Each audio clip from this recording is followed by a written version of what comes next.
నమస్తే. భగవద్గీతలో 2వ అధ్యాయం సాంఖ్య యోగంలో 38వ శ్లోకం. సుఖ దుఃఖే సమే కృత్వా లాభాలాభౌ జయాజయౌ తతో యుద్ధాయ యుజ్యస్వ నైవం పాపమవాప్స్యసి. సో భగవానుడు అర్జునుడితో స్వధర్మం యొక్క ఇంపార్టెన్స్ చెప్తున్నారు. తను ఎందుకు యుద్ధభూమి నుంచి భయపడి పారిపోకూడదో కూడా చెప్తున్నారు. సో ఇప్పుడు యుద్ధం ఏ విధంగా చేయాలో ఆయన ఒక క్యాప్సూల్ లాగా ఇస్తున్నారు. ఇక్కడ ఏమంటున్నారు? సుఖ దుఃఖే సమే కృత్వా లాభాలాభౌ జయాజయౌ.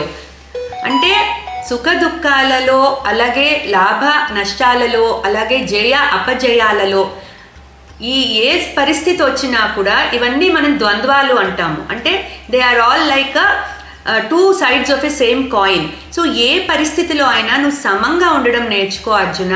సమంగా ఉండి నీ యుద్ధాన్ని ఒక డ్యూటీ లాగా చెయ్యి.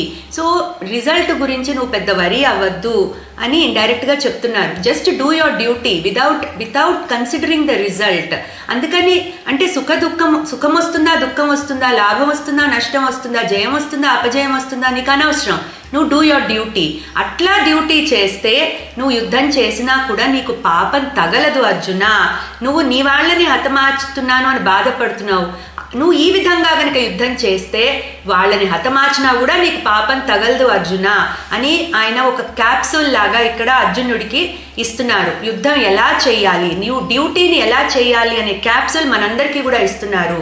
So don't worry about the result, do your duty అనేది ఇక్కడ ఆయన చెప్తున్నారు. ఈ స్టార్టింగ్ ఇక్కడ మనకి ఒక చిన్న స్నిప్పెట్ లాగా ఇస్తున్నారు. క్లీం కృష్ణాయ నమః.